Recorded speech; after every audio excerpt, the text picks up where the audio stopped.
Right, ಸಂಪರ್ಕದಲ್ಲಿರಿ Hanumanthu. ನಮ್ಮ ಪ್ರತಿನಿಧಿ ಬಸವರಾಜ್ ಕೂಡ ನೇರ ಸಂಪರ್ಕದಲ್ಲಿದ್ದಾರೆ. ಬಸವರಾಜ, SIT ರಚನೆ ಆಯಿತು, ತನಿಖೆ ಪ್ರಾರಂಭ ಆಗುತ್ತೆ, ಆದರೆ ಟಾಸ್ಕ್ ಅಷ್ಟು ಸಿಂಪಲ್ ಇಲ್ವಾ ಅಂತ?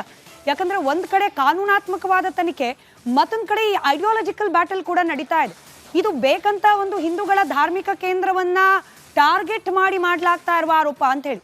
ಬಟ್ SITಗೂ ಈ ರೀತಿಯ ಆರೋಪಕ್ಕೂ ಸಂಬಂಧ ಇರೋದಿಲ್ವಾ ಅಂತ ಹೇಳಿ. SIT ಮಾಡಬೇಕಾಗಿರೋದು ಕೇವಲ ಈ ಅನಾಮಧೇಯ ವ್ಯಕ್ತಿ ಮಾಡಿರುವ ಆರೋಪಕ್ಕೆ ಮಾತ್ರನಾ? ಈ ಬೈಫರ್ಗೇಷನ್ ಅಷ್ಟು ಸುಲಭ ಆಗತ್ತಾ ಅಂತ ಹೇಳಿ?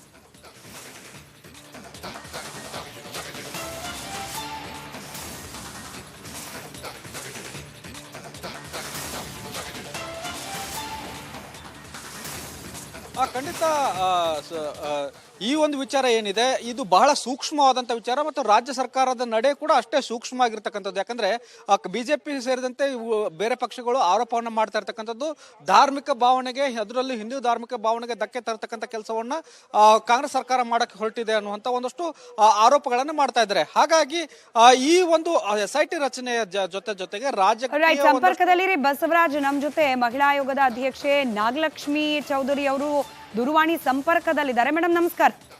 ನಮಸ್ಕಾರ. ಇದೊಂದು ತನಿಖೆಗೆ ರಾಜ್ಯ ಸರ್ಕಾರ ನಿರ್ಧಾರ ಮಾಡಲೇಬೇಕಾಗಿತ್ತು, ಲೇಟ್ ಆದ್ರೂ ಅಟ್ಲೀಸ್ಟ್ SIT ರಚನೆ ಆಗಿದೆ ಅನ್ನೋ ಸಮಾಧಾನನ, ಅಥವಾ SIT ಮುಂದೇನು ಅತಿ ದೊಡ್ಡ ಟಾಸ್ಕ್ ಇದೆ ಹೀಗಾಗಿ SIT ತನಿಖೆ ಹೇಗೆ ಸಾಗುತ್ತೆ ಅನ್ನೋ ಅನುಮಾನನ? ಹಾಗಲ್ಲ, ನಾವು ನಂಬಿಕೆ ಇಡಬೇಕು, ವಿಶ್ವಾಸ ಇಡಬೇಕು ಪೊಲೀಸ್ ಒಂದು ಸಿಸ್ಟಮ್ ಮೇಲೆ, ಮತ್ತೆ ಅವರ ಮಾಡುವ ತನಿಖೆ ಮೇಲೆ ನಮಗೆಲ್ಲರಿಗೂ ಭರವಸೆ ಇರಬೇಕು.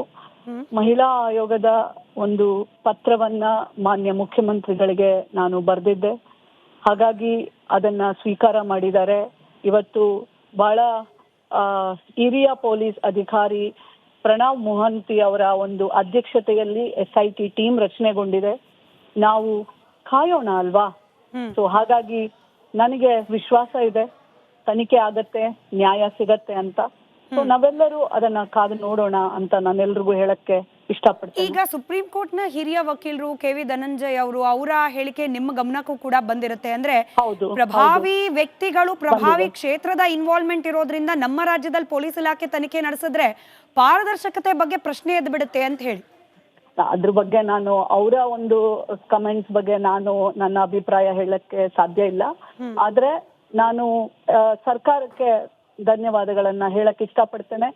SIT ರಚನೆ ಮಾಡಿದ್ದಾರೆ. ಖಂಡಿತ ನಮ್ಮ ಕರ್ನಾಟಕ ಪೊಲೀಸು ತನಿಖೆಯನ್ನ ನಿಷ್ಪಕ್ಷಪಾತವಾಗಿ ಮಾಡ್ತಾರೆ ಅನ್ನೋ ವಿಶ್ವಾಸದಲ್ಲಿ ನಾವೆಲ್ಲರೂ ಇದೀವಿ. ಇದು ಕರ್ನಾಟಕದ ಇಡೀ ಜನತೆಗೆ ಸಿಕ್ಕಂತ ಒಂದು ಮನ್ನಣೆ ಅಂತ ನನ್ನ ಅಭಿಪ್ರಾಯ. ಬಟ್ ಈ ಪ್ರಕರಣ ಎಸ್ಪೆಷಲಿ ಎಷ್ಟು ಗೋಜಲಾಗ್ಬಿಟ್ಟಿದೆ ಅಂತಂದ್ರೆ, ದಶಕಗಳಿಂದ ಆರೋಪ ಬರ್ತಾ ಇತ್ತು, ಅದ್ರ ಬಗ್ಗೆ ತನಿಖೆ ಆಗ್ತಿಲ್ಲ, ಪೊಲೀಸರು ಇದಕ್ಕೆ ಧ್ವನಿ ಕೊಡ್ತಿಲ್ಲ ಅನ್ನೋ ಆರೋಪ ಅಲ್ಲಿನ ಸ್ಥಳೀಯರಿಂದ ಬರ್ತಾ ಇತ್ತು.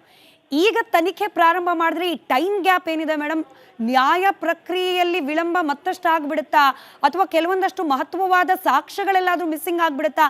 ಇಂತಹ ಅನೇಕ ಅನುಮಾನಗಳು ಇದ್ದೇ ಇದೆ. ಇನ್ನು ಆ ಊಹಾಪೋಹಗಳಿಗೆ ನಾನು ಉತ್ತರ ಕೊಡ್ಲಿಕ್ಕೆ ಸಾಧ್ಯ ಇಲ್ಲ. ಬಟ್ ನಾವು ಇಡೀ ಕರ್ನಾಟಕ ಜನತೆ ಮತ್ತು ಆಯೋಗದ ಅಧ್ಯಕ್ಷರು ಆಗಿ ನಾನು ಕರ್ನಾಟಕದ ಸರ್ಕಾರಕ್ಕೆ ಏನು ಮನವಿ ಮಾಡಿದ್ವಿ ಅದನ್ನ ಒಪ್ಕೊಂಡಿದ್ದಾರೆ. ಅದು ಬಹಳ ಇಂಪಾರ್ಟೆಂಟು. ಸೊ ತನಿಖೆ ನಿಷ್ಪಕ್ಷಪಾತವಾಗಿ ನಡೀಲಿ ಅಂತ ಹೇಳಿ ಮಾತ್ರ ನಾವೆಲ್ಲರೂ ಆಶಿಸಕ್ಕೆ ಸಾಧ್ಯ.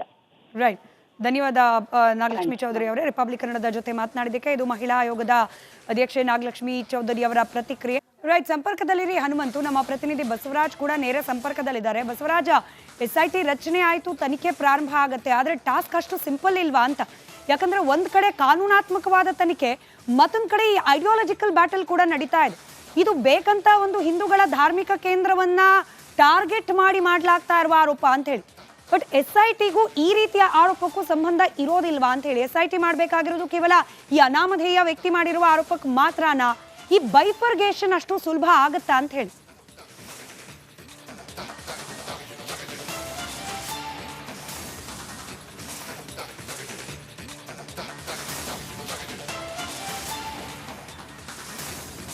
ಖಂಡಿತ ಈ ಒಂದು ವಿಚಾರ ಏನಿದೆ ಇದು ಬಹಳ ಸೂಕ್ಷ್ಮವಾದಂಥ ವಿಚಾರ ಮತ್ತು ರಾಜ್ಯ ಸರ್ಕಾರದ ನಡೆ ಕೂಡ ಅಷ್ಟೇ ಸೂಕ್ಷ್ಮ ಆಗಿರ್ತಕ್ಕಂಥದ್ದು. ಯಾಕಂದ್ರೆ ಬಿಜೆಪಿ ಸೇರಿದಂತೆ ಇವು ಬೇರೆ ಪಕ್ಷಗಳು ಆರೋಪವನ್ನು ಮಾಡ್ತಾ ಇರ್ತಕ್ಕಂಥದ್ದು ಧಾರ್ಮಿಕ ಭಾವನೆಗೆ, ಅದರಲ್ಲಿ ಹಿಂದೂ ಧಾರ್ಮಿಕ ಭಾವನೆಗೆ ಧಕ್ಕೆ ತರತಕ್ಕಂಥ ಕೆಲಸವನ್ನ ಕಾಂಗ್ರೆಸ್ ಸರ್ಕಾರ ಮಾಡಕ್ಕೆ ಹೊರಟಿದೆ ಅನ್ನುವಂಥ ಒಂದಷ್ಟು ಆರೋಪಗಳನ್ನು ಮಾಡ್ತಾ ಇದ್ದಾರೆ. ಹಾಗಾಗಿ ಈ ಒಂದು SIT ರಚನೆಯ ಜೊತೆಗೆ ರೈಟ್, ಸಂಪರ್ಕದಲ್ಲಿ ಬಸವರಾಜ್ ನಮ್ ಜೊತೆ ಮಹಿಳಾ ಆಯೋಗದ ಅಧ್ಯಕ್ಷೆ ನಾಗಲಕ್ಷ್ಮಿ ಚೌಧರಿ ಅವರು ದೂರವಾಣಿ ಸಂಪರ್ಕದಲ್ಲಿದ್ದಾರೆ. ಮೇಡಮ್ ನಮಸ್ಕಾರ.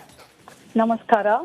ಇದೊಂದು ತನಿಖೆಗೆ ರಾಜ್ಯ ಸರ್ಕಾರ ನಿರ್ಧಾರ ಮಾಡಲೇಬೇಕಾಗಿತ್ತು, ಲೇಟ್ ಆದ್ರೂ ಅಟ್ಲೀಸ್ಟ್ SIT ರಚನೆ ಆಗಿದೆ ಅನ್ನೋ ಸಮಾಧಾನನ, ಅಥವಾ SIT ಮುಂದೇನು ಅತಿ ದೊಡ್ಡ ಟಾಸ್ಕ್ ಇದೆ ಹೀಗಾಗಿ SIT ತನಿಖೆ ಹೇಗೆ ಸಾಗುತ್ತೆ ಅನ್ನೋ ಅನುಮಾನನ? ಹಾಗಲ್ಲ, ನಾವು ನಂಬಿಕೆ ಇಡಬೇಕು, ವಿಶ್ವಾಸ ಇಡಬೇಕು ಪೊಲೀಸ್ ಒಂದು ಸಿಸ್ಟಮ್ ಮೇಲೆ, ಮತ್ತೆ ಅವರ ಮಾಡುವ ತನಿಖೆ ಮೇಲೆ ನಮಗೆಲ್ಲರಿಗೂ ಭರವಸೆ ಇರಬೇಕು. ಮಹಿಳಾ ಆಯೋಗದ ಒಂದು ಪತ್ರವನ್ನ ಮಾನ್ಯ ಮುಖ್ಯಮಂತ್ರಿಗಳಿಗೆ ನಾನು ಬರೆದಿದ್ದೆ. ಹಾಗಾಗಿ ಅದನ್ನ ಸ್ವೀಕಾರ ಮಾಡಿದ್ದಾರೆ. ಇವತ್ತು ಬಹಳ ಹಿರಿಯ ಪೊಲೀಸ್ ಅಧಿಕಾರಿ ಪ್ರಣವ್ ಮೊಹಂತಿ ಅವರ ಒಂದು ಅಧ್ಯಕ್ಷತೆಯಲ್ಲಿ SIT ಟೀಮ್ ರಚನೆಗೊಂಡಿದೆ. ನಾವು ಕಾಯೋಣ ಅಲ್ವಾ? ಸೊ ಹಾಗಾಗಿ ನನಗೆ ವಿಶ್ವಾಸ ಇದೆ, ತನಿಖೆ ಆಗತ್ತೆ, ನ್ಯಾಯ ಸಿಗತ್ತೆ ಅಂತ. ಸೊ ನಾವೆಲ್ಲರೂ ಅದನ್ನ ಕಾದು ನೋಡೋಣ ಅಂತ ನಾನೆಲ್ರಿಗೂ ಹೇಳಕ್ಕೆ ಇಷ್ಟಪಡ್ತೀನಿ. ಈಗ ಸುಪ್ರೀಂ ಕೋರ್ಟ್ ನ ಹಿರಿಯ ವಕೀಲರು KV ಧನಂಜಯ್ ಅವರು, ಅವರ ಹೇಳಿಕೆ ನಿಮ್ಮ ಗಮನಕ್ಕೂ ಕೂಡ ಬಂದಿರುತ್ತೆ. ಅಂದ್ರೆ ಪ್ರಭಾವಿ ವ್ಯಕ್ತಿಗಳು, ಪ್ರಭಾವಿ ಕ್ಷೇತ್ರದ ಇನ್ವಾಲ್ವ್ಮೆಂಟ್ ಇರೋದ್ರಿಂದ ನಮ್ಮ ರಾಜ್ಯದಲ್ಲಿ ಪೊಲೀಸ್ ಇಲಾಖೆ ತನಿಖೆ ನಡೆಸಿದ್ರೆ ಪಾರದರ್ಶಕತೆ ಬಗ್ಗೆ ಪ್ರಶ್ನೆ ಎದ್ದು ಬಿಡುತ್ತೆ ಅಂತ ಹೇಳಿ. ಅದ್ರ ಬಗ್ಗೆ ನಾನು ಅವರ ಒಂದು ಕಮೆಂಟ್ಸ್ ಬಗ್ಗೆ ನಾನು ನನ್ನ ಅಭಿಪ್ರಾಯ ಹೇಳಕ್ಕೆ ಸಾಧ್ಯ ಇಲ್ಲ. ಆದ್ರೆ ನಾನು ಸರ್ಕಾರಕ್ಕೆ ಧನ್ಯವಾದಗಳನ್ನ ಹೇಳಕ್ ಇಷ್ಟಪಡ್ತೇನೆ. SIT ರಚನೆ ಮಾಡಿದ್ದಾರೆ. ಖಂಡಿತ ನಮ್ಮ ಕರ್ನಾಟಕ ಪೊಲೀಸು ತನಿಖೆಯನ್ನ ನಿಷ್ಪಕ್ಷಪಾತವಾಗಿ ಮಾಡ್ತಾರೆ ಅನ್ನೋ ವಿಶ್ವಾಸದಲ್ಲಿ ನಾವೆಲ್ಲರೂ ಇದೀವಿ. ಇದು ಕರ್ನಾಟಕದ ಇಡೀ ಜನತೆಗೆ ಸಿಕ್ಕಂತ ಒಂದು ಮನ್ನಣೆ ಅಂತ ನನ್ನ ಅಭಿಪ್ರಾಯ. ಬಟ್ ಈ ಪ್ರಕರಣ ಎಸ್ಪೆಷಲಿ ಎಷ್ಟು ಗೋಜಲಾಗ್ಬಿಟ್ಟಿದೆ ಅಂತಂದ್ರೆ, ದಶಕಗಳಿಂದ ಆರೋಪ ಬರ್ತಾ ಇತ್ತು, ಅದ್ರ ಬಗ್ಗೆ ತನಿಖೆ ಆಗ್ತಿಲ್ಲ, ಪೊಲೀಸರು ಇದಕ್ಕೆ ಧ್ವನಿ ಕೊಡ್ತಿಲ್ಲ ಅನ್ನೋ ಆರೋಪ ಅಲ್ಲಿನ ಸ್ಥಳೀಯರಿಂದ ಬರ್ತಾ ಇತ್ತು. ಈಗ ತನಿಖೆ ಪ್ರಾರಂಭ ಮಾಡಿದ್ರೆ ಈ ಟೈಮ್ ಗ್ಯಾಪ್ ಏನಿದೆ ಮೇಡಮ್, ನ್ಯಾಯ ಪ್ರಕ್ರಿಯೆಯಲ್ಲಿ ವಿಳಂಬ ಮತ್ತಷ್ಟು ಆಗ್ಬಿಡುತ್ತಾ, ಅಥವಾ ಕೆಲವೊಂದಷ್ಟು ಮಹತ್ವವಾದ ಸಾಕ್ಷ್ಯಗಳೆಲ್ಲಾದ್ರೂ ಮಿಸ್ಸಿಂಗ್ ಆಗ್ಬಿಡುತ್ತಾ? ಇಂತಹ ಅನೇಕ ಅನುಮಾನಗಳು ಇದ್ದೇ ಇದೆ. ಇನ್ನು ಆ ಊಹಾಪೋಹಗಳಿಗೆ ನಾನು ಉತ್ತರ ಕೊಡ್ಲಿಕ್ಕೆ ಸಾಧ್ಯ ಇಲ್ಲ. ಬಟ್ ನಾವ್ ಇಡೀ ಕರ್ನಾಟಕ ಜನತೆ ಮತ್ತು ಆಯೋಗದ ಅಧ್ಯಕ್ಷರು ಆಗಿ ನಾನು ಕರ್ನಾಟಕದ ಸರ್ಕಾರಕ್ಕೆ ಏನು ಮನವಿ ಮಾಡಿದ್ವಿ ಅದನ್ನ ಒಪ್ಕೊಂಡಿದ್ದಾರೆ. ಅದು ಬಹಳ ಇಂಪಾರ್ಟೆಂಟು. ಸೊ ತನಿಖೆ ನಿಷ್ಪಕ್ಷಪಾತವಾಗಿ ನಡೀಲಿ ಅಂತ ಹೇಳಿ ಮಾತ್ರ ನಾವೆಲ್ಲರೂ ಆಶಿಸಕ್ಕೆ ಸಾಧ್ಯ. ರೈಟ್, ಧನ್ಯವಾದ ನಾಗಲಕ್ಷ್ಮಿ ಚೌಧರಿ ಅವರೇ. ರಿಪಬ್ಲಿಕ್ ಕನ್ನಡದ ಜೊತೆ ಮಾತನಾಡಿದ್ದಕ್ಕೆ. ಇದು ಮಹಿಳಾ ಆಯೋಗದ ಅಧ್ಯಕ್ಷೆ ನಾಗಲಕ್ಷ್ಮಿ ಚೌಧರಿ ಅವರ ಪ್ರತಿಕ್ರಿಯೆ. ಮಾಡ್ತಾ ಇರ್ತಕ್ಕಂಥದ್ದು ಧಾರ್ಮಿಕ ಭಾವನೆಗೆ, ಅದರಲ್ಲಿ ಹಿಂದೂ ಧಾರ್ಮಿಕ ಭಾವನೆಗೆ ಧಕ್ಕೆ ತರತಕ್ಕಂಥ ಕೆಲಸವನ್ನ ಕಾಂಗ್ರೆಸ್ ಸರ್ಕಾರ ಮಾಡಕ್ಕೆ ಹೊರಟಿದೆ ಅನ್ನುವಂಥ ಒಂದಷ್ಟು ಆರೋಪಗಳನ್ನು ಮಾಡ್ತಾ ಇದ್ದಾರೆ. ಹಾಗಾಗಿ ಈ ಒಂದು SIT ರಚನೆಯ ಜೊತೆಗೆ ರೈಟ್, ಸಂಪರ್ಕದಲ್ಲಿ ಬಸವರಾಜ್ ನಮ್ ಜೊತೆ ಮಹಿಳಾ ಆಯೋಗದ ಅಧ್ಯಕ್ಷೆ ನಾಗಲಕ್ಷ್ಮಿ ಚೌಧರಿ ಅವರು ದೂರವಾಣಿ ಸಂಪರ್ಕದಲ್ಲಿದ್ದಾರೆ. ಮೇಡಮ್ ನಮಸ್ಕಾರ. ನಮಸ್ಕಾರ. ಇದೊಂದು ತನಿಖೆಗೆ ರಾಜ್ಯ ಸರ್ಕಾರ ನಿರ್ಧಾರ ಮಾಡಲೇಬೇಕಾಗಿತ್ತು, ಲೇಟ್ ಆದ್ರೂ ಅಟ್ಲೀಸ್ಟ್ SIT ರಚನೆ ಆಗಿದೆ ಅನ್ನೋ ಸಮಾಧಾನನ, ಅಥವಾ SIT ಮುಂದೇನು ಅತಿ ದೊಡ್ಡ ಟಾಸ್ಕ್ ಇದೆ ಹೀಗಾಗಿ SIT ತನಿಖೆ ಹೇಗೆ ಸಾಗುತ್ತೆ ಅನ್ನೋ ಅನುಮಾನನ? ಹಾಗಲ್ಲ, ನಾವು ನಂಬಿಕೆ ಇಡಬೇಕು, ವಿಶ್ವಾಸ ಇಡಬೇಕು ಪೊಲೀಸ್ ಒಂದು ಸಿಸ್ಟಮ್ ಮೇಲೆ, ಮತ್ತೆ ಅವರ ಮಾಡುವ ತನಿಖೆ ಮೇಲೆ.